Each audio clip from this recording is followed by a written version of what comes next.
Some cars are made famous because they're just fantastic cars or they're fast. And some cars are made famous from their appearances in TV or movies. Then there are some cars for a certain generation which will forever be indelibly marked in history because they appeared in video games.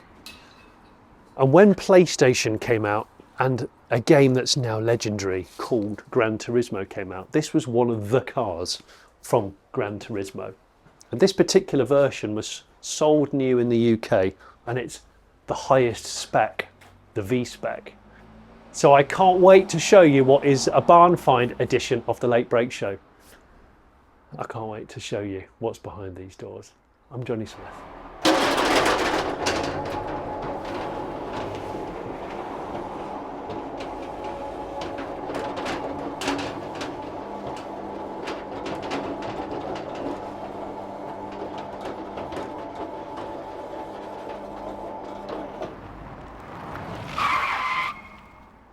So Nick, the car in here, you've had for a while.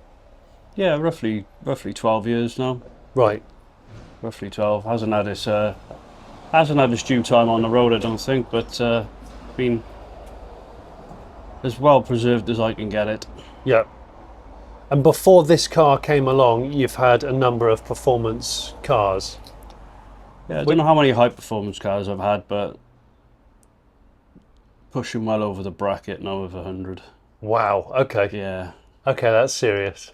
I've seen some pictures in your kitchen of some fast cars. Yeah. You definitely have seen the Viper. Yeah. Viper. Almost mentioning the word since shivered down my spine. That was a good one to have. A lot of people are quite scared of that. I wasn't. Yes. Especially coming out of the coma I was in, but just briefly tell me about that. So you had a big car accident. yeah, I was involved in an accident 20 years ago. That was Life-changing. Yeah, very much. Left me blind in one eye, half blind in the other. I passed all the tests I needed to pass to get back on the road. And then the very first thing I went and did was buy a Dodge Viper. Seriously, you are a brave individual. No, I'm relentless. I wanted to go and buy. I remember when I woke up in my coma though, the first thing I wanted to go and do was buy a Skyline. I remember that. Yeah. So let's have a look in the garage and we'll carry on check, because I know you've got some great car stories.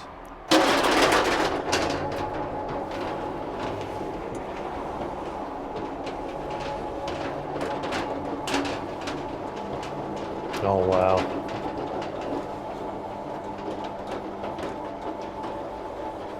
Skyline. Skyline was the one I've wanted since a very young guy. Are you a Gran Turismo kid? Are you a PlayStation? Guilty. Yes? Yeah. Is this because this is one of those cars that's probably risen in popularity because of the PlayStation generation? Well, yeah, the max power generation I was before that. But so you were saying to me when we first turned up, when we were in the kitchen looking at some pictures, you said to me, of all the Skylines, of all of them, that exact one. You always wanted a 33 GTR, and that's a V-spec, is it? Yeah. Wow. I don't know, I'm going to find out hard to let go, but you got to be done. There's no point in me having it now. You've decided that today it's a heavy paperweight now. Right. And I've still got the love for it, don't get me wrong. I always will. Yeah. If I ever get my chance to drive one again, I will. So the car went in there because... Suspected oil pump gone, even though it's got a brand new engine. Really? Right. Well, I got the receipts. And it needs some other work done. It does need a lot of other work done, apparently. Right. But I'm no mechanic, you know? Yeah. Yeah. We've actually got the guys whose garage supplied that car new. Yeah. Coming to collect it. So we're gonna the very first seller of that car is now having it back. So yeah. And that number plate, is the number plate that you had. That is the real number plate. Yeah. Wow, that's cool. So when you finally got to the point where you were able to buy a Skyline, you'd obviously owned, you said, Evos, Subarus, numerous other quick cars, ZXs, GTOs, yeah, the Viper.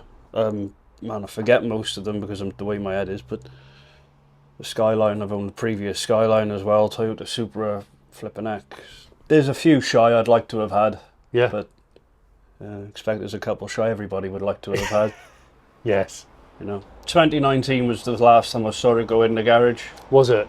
That was the last time I saw it being moved on the back of a truck anywhere. So it went from one garage to this garage. So it's been in seven. It went from another it went from the other garage to that garage. So yeah. So it's been in 3 different garages, just sitting dormant. It hasn't been driven since 9 years. Right. 10 years. Right. Yeah. Right. Well, we are here today to help extract the car, and it's a cold day today, but the sun is out, and maybe I will, hopefully, if you'll let me, give it a clean. We'll see. Yeah, that's absolutely fine with me. So we've obviously got to move all this stuff to get this GTR out, but it's so lovely to just find one. I've never done a barn find Nissan Skyline before, so when I heard about this, I had to jump at it because today's the day it's being extracted and it's being taken away.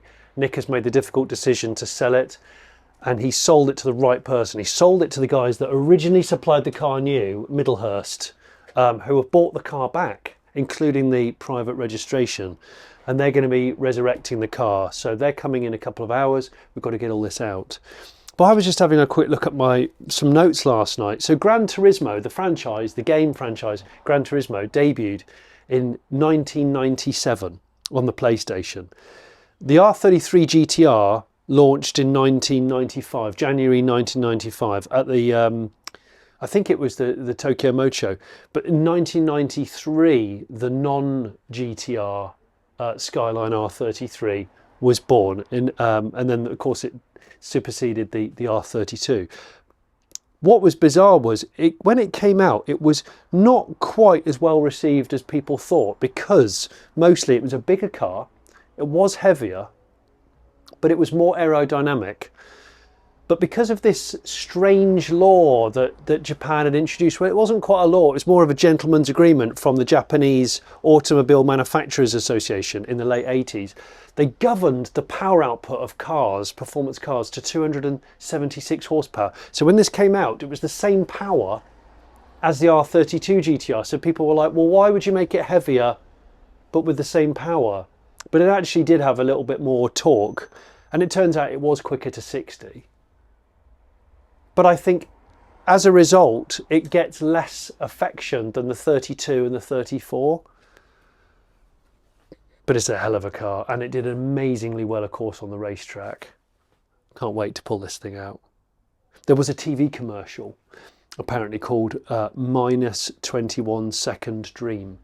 And it was all about this, the R33, running the Nürburgring in 21 seconds, faster than the R32. That's what it was about. But of course, finding one of these, the excitement is finding one of these that hasn't been butchered to pieces, that hasn't been badly modified. That's the real, that's the dream. And finding a UK supplied car, that's also quite hard for us, especially a really high V-spec one like this. So one of the first things we've got to move out is this motorbike, this Triumph. Yeah. Tell us about this Motorhead Triumph. Well, it was originally it was built, I believe, to take Lemmy on stage. Right. On I think it was an Iron Maiden. He was meant to sit on the back and play as he was going on stage. I think, but it's my dad's bike. Yeah. We haven't ridden it for quite a while. I've been in possession of it now for about 14 years. It's signed. Yeah, it's Lemmy's signature on the back of it. It's brilliant. You knew him, or your dad knew him? I knew him, but my dad worked for him for quite a long time, forever. In fact, he made his guitar. Really? Yeah, he made his guitar. He was his bass tech. Really? So you met Motorhead? Yeah, plenty of times. When you were a kid? Yeah. That's pretty cool. Well, we've obviously got to pull all this up, but the bike from today can go where the Skyline is, can't it? It can go in. Yeah, it can go in the garage and stay there then for the time being. Maybe I'll come back in 15 years, do a barn find Motorhead Triumph.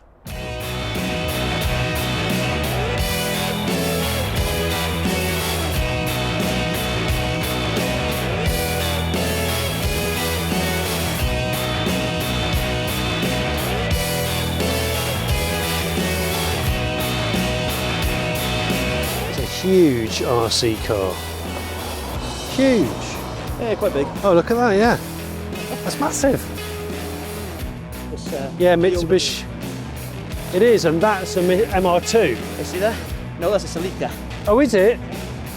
Oh, I got that wrong. My tail light game, Impreza. There you go. My tail light game was weak then. I apologise.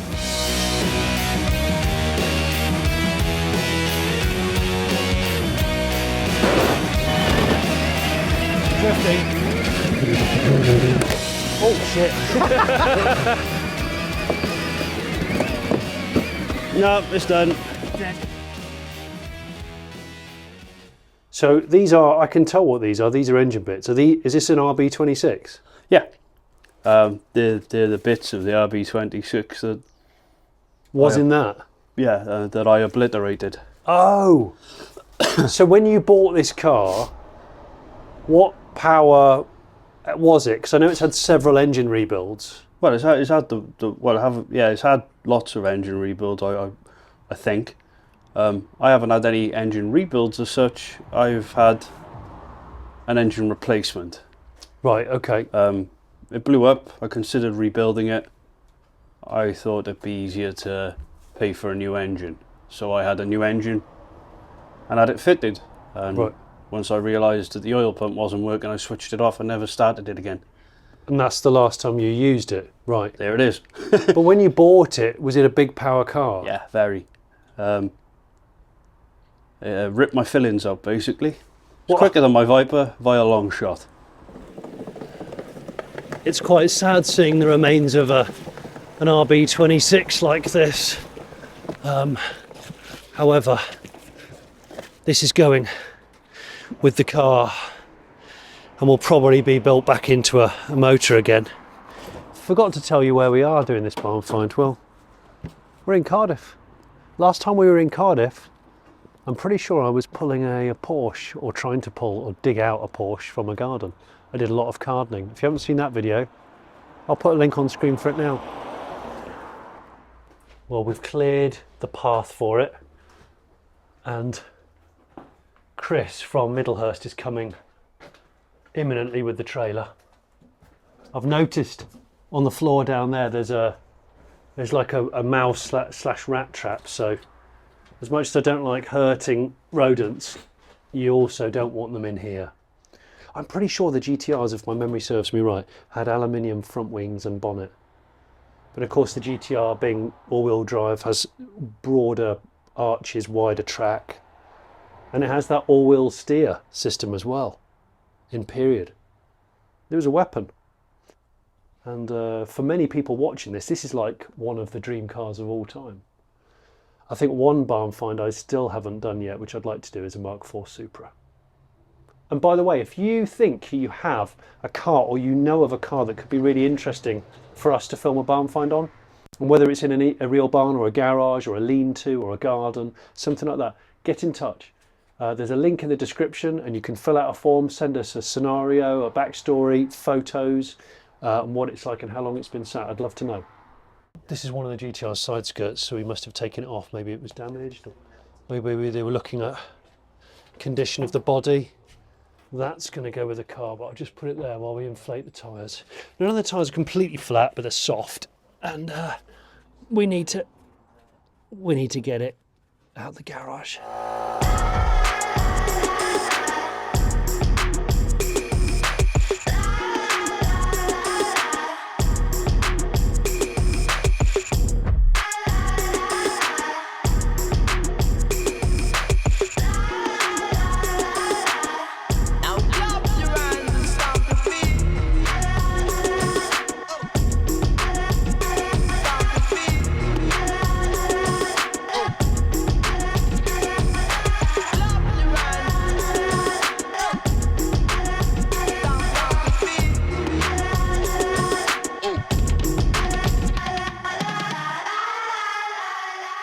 We've just opened the engine bay, having pushed it midway out. It's raining, so we thought we'd have a look at the engine here.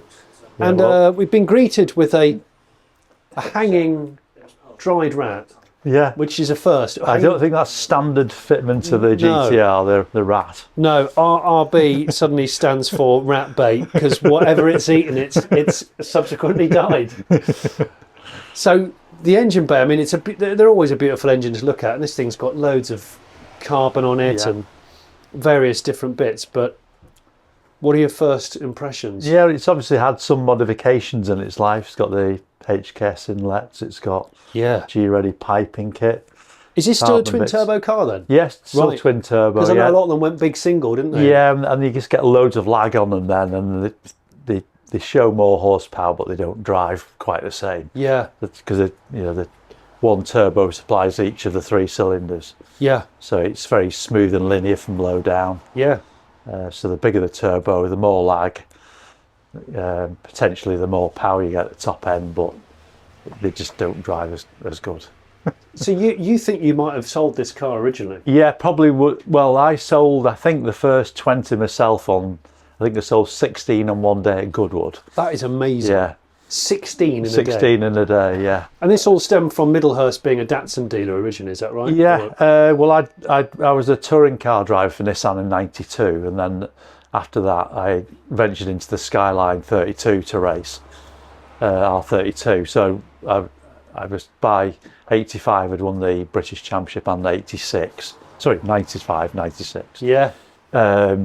So that led on to us, Nismo, supplying us 20 cars to sell on their behalf in the UK, and we sold those 20.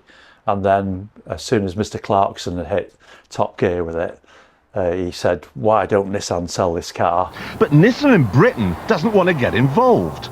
Have they gone stark staring mad? Next minute, they got me down to the head off and say, do you think you can sell 100 of these? He said, yeah, no problem. So right, you got the contract for selling them. So it was as simple as that. And that was it? Yeah. So I went away with 100 cars arriving and having to sell, them as they went along. But each car took modifications by Nissan Motorsport Europe at Didcot. I was going to ask you about what difference is a UK car to a... Quite a lot of things, really. They had 4 cooling. The oil cooler for the engine, transmission, transfer box and diff. So with all the pumps included with them. Right. European lights, all the glass changed, UK stereo, a lot of instructions in English, such as all those. Oh yeah, that's a good point. I hadn't clocked that. Yeah. So and the engines were mapped for UK fuel.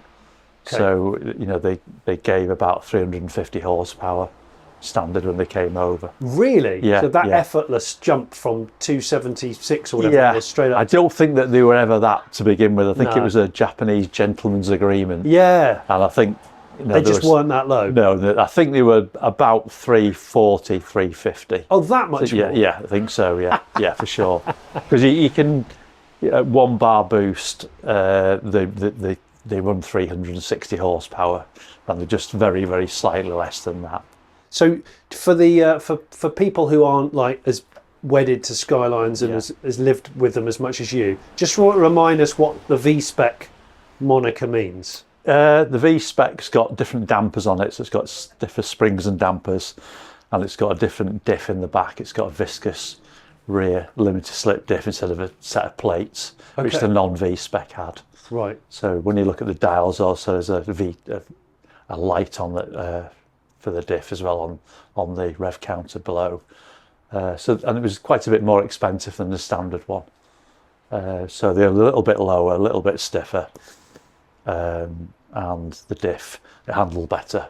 Right. As well in the wet and dry. Right. So you guys have bought this off Nick. This car's going today. Yeah. With you. Yes. Which is why it's an exciting time. Well, I mean, you got a free wrap with it. So, but is this car going to be? You're going to go through it and recommission it? Yeah, I think we'll probably find a buyer who wants to restore it back to its former glory. I think that's the idea. I think Chris's idea is to do that. There was only 100 of them. And I think quite a few got destroyed along the way. So I probably think there's only 50 or 60 left now. Right.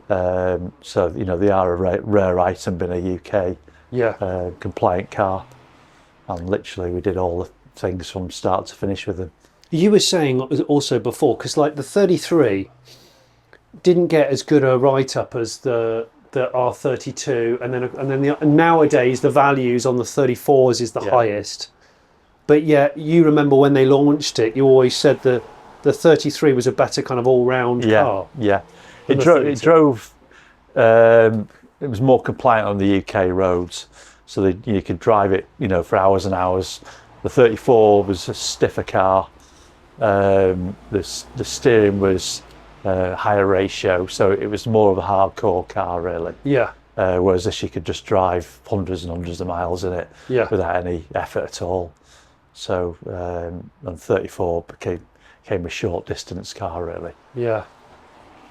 It's fantastic for me because it's especially not just pulling out a regular Skyline, but pulling out, a V-spec, a UK V-spec. Yeah. So it's great. You're almost repatriating it back to Middlehurst now. Going back to St Helens for back to its place of dispatch. You're going to re-PDI it, I think. Yeah.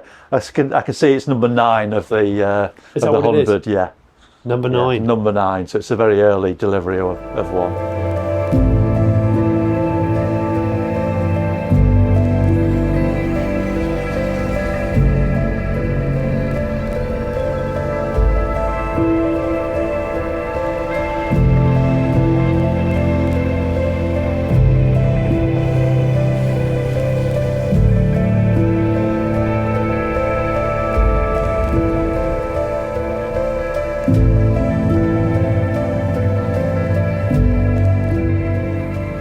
This is exciting for you then, Chris.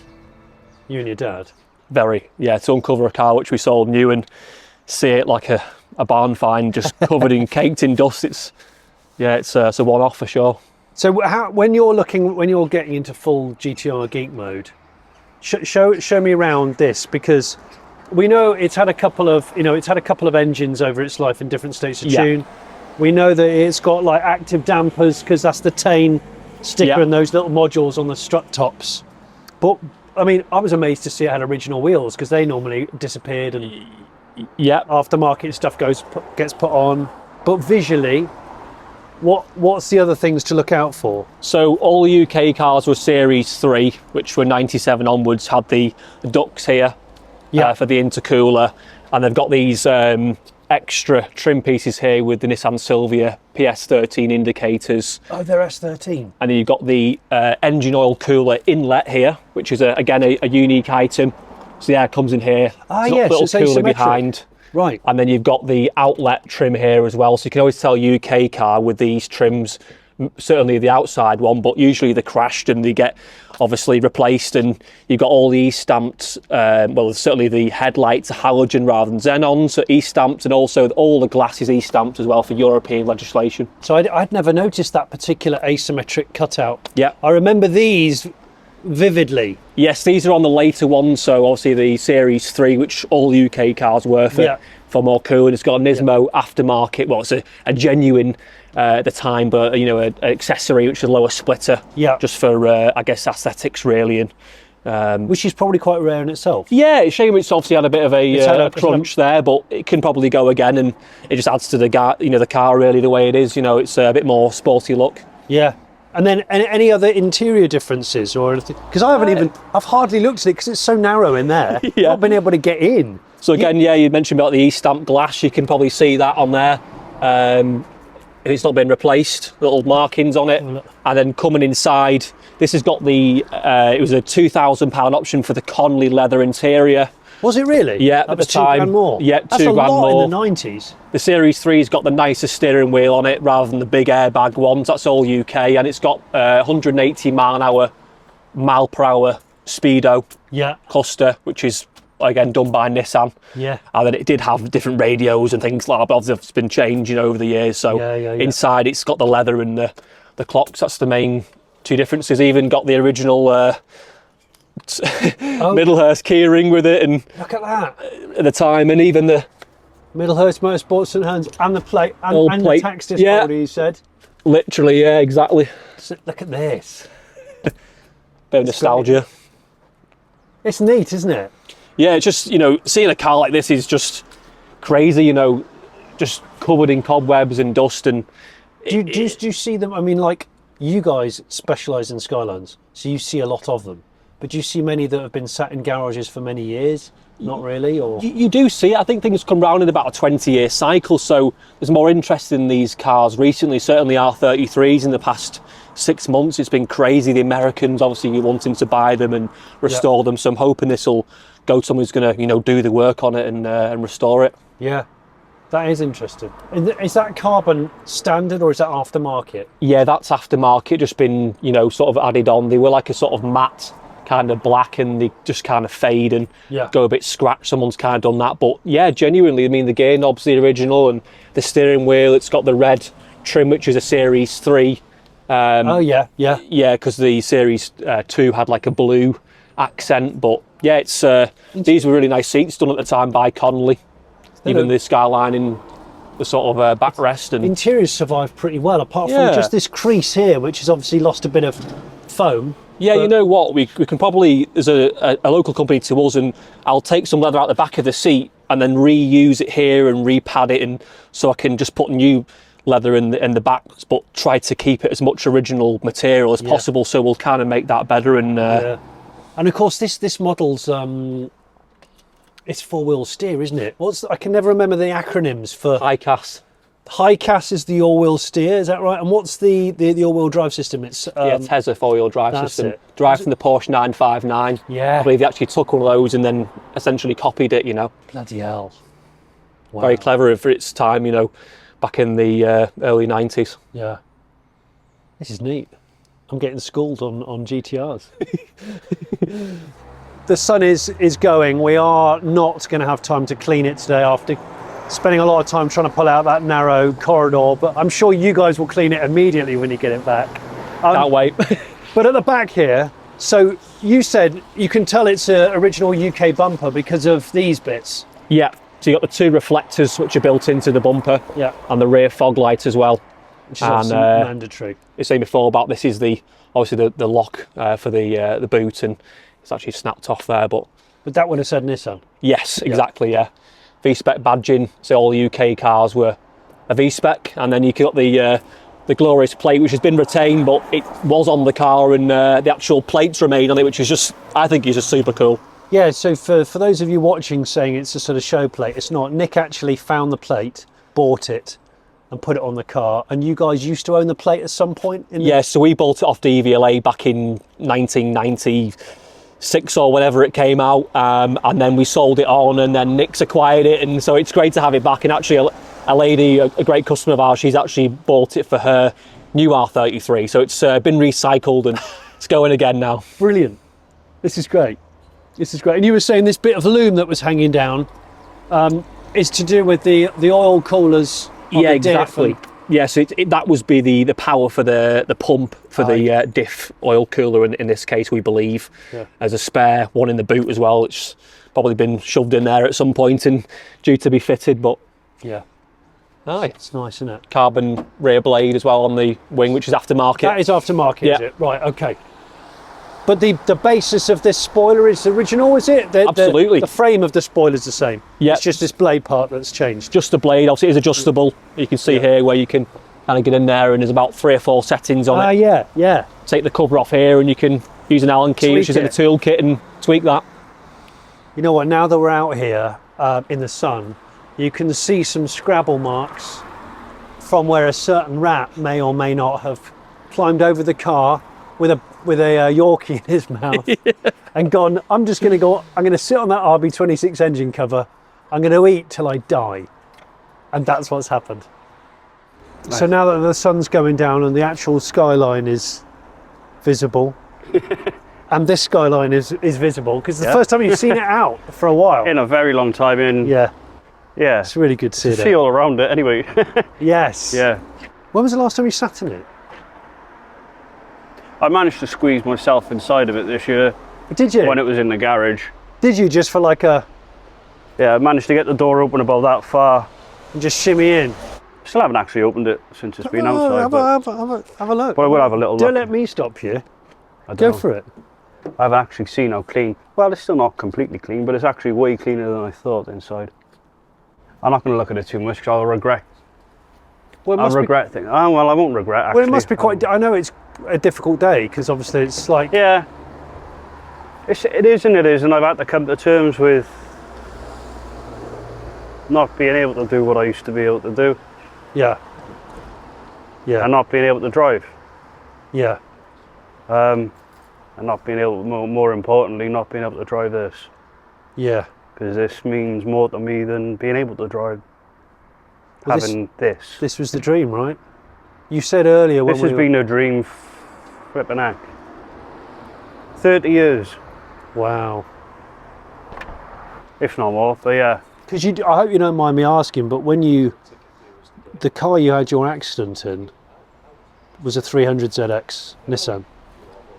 My granddad had Nissans, my granddad had Stanzas, yeah, Bluebirds, whatever he had. Is that where the interest came from, or was Not it? necessarily, but There was a lot of Nissans about. But you showed me a photo of your 300ZX and it was amazing. It was good. Well, and it saved your life. 300ZX, and I was told by people in the hospital, I was told by doctors, surgeons, if I was in any of I had other cars at the time. I had BMW, I had a Nissan Primera. I was able to drive around in a Corsa at the time. I had Mark II Astras, I had a Cavalier. If I was driving any of those cars, I wouldn't be here, neither would my partner at the time, my girlfriend at the time, Yeah. or a friend. Yeah. I don't believe. No, I can't believe the photo you showed me of the damage was unbelievable. Luckily enough, I was driving what I was driving, and I had the thump, you know, I consider it at the time a thumping great V6 in front of me, and Yeah. Yeah. what I had. Yeah. And you were talking about smoking a garter earlier, because the whole top secret thing and the max power era of. He'd been my idol since I was a child. Yeah. So, you know.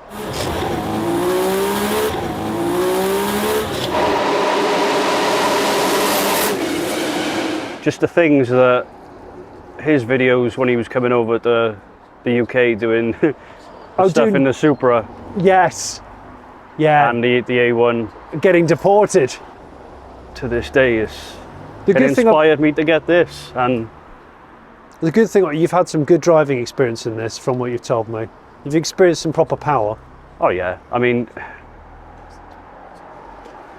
I've had Japanese and I had American at the same time, and between the power of this and the Viper, it was a serious pair of cars. I go out the front and it's like, What do I do today? is it wet or is it dry? Yeah. If it's dry, it's Do I Viper live day. or do I die? Now, which one? There's a great photo. We'll put it on the screen of with the Viper part next to the GTR. You know, the car is. We're going to load it into the trailer shortly, and at least it's going to be resurrected and put back on the road as soon as possible, which is good. It deserves to live on. Anyone that can restore this to its former glory, I hail a hero, and I just cannot wait to see it. That's all, simple as. No, I agree. And even if it's just on a poster, TV, a photo, a picture sent to me, I'll be happy to see it somewhere.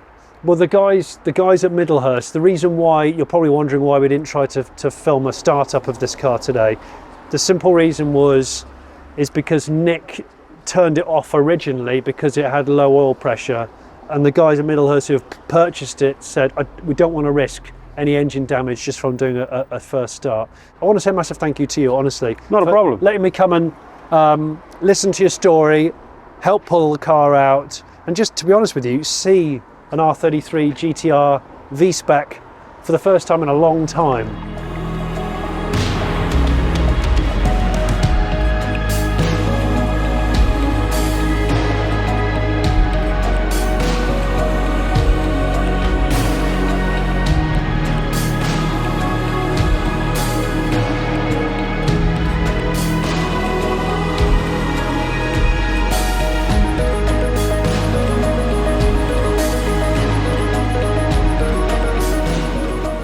Well, as the sun sets on another barn find, I just want to say thanks for watching. If you haven't already subscribed. Our playlist for barn find is now reaching, I think, several hundred. So go and have a look at some of the older barn finds if this sort of thing tickles your fancy and you're new to this channel.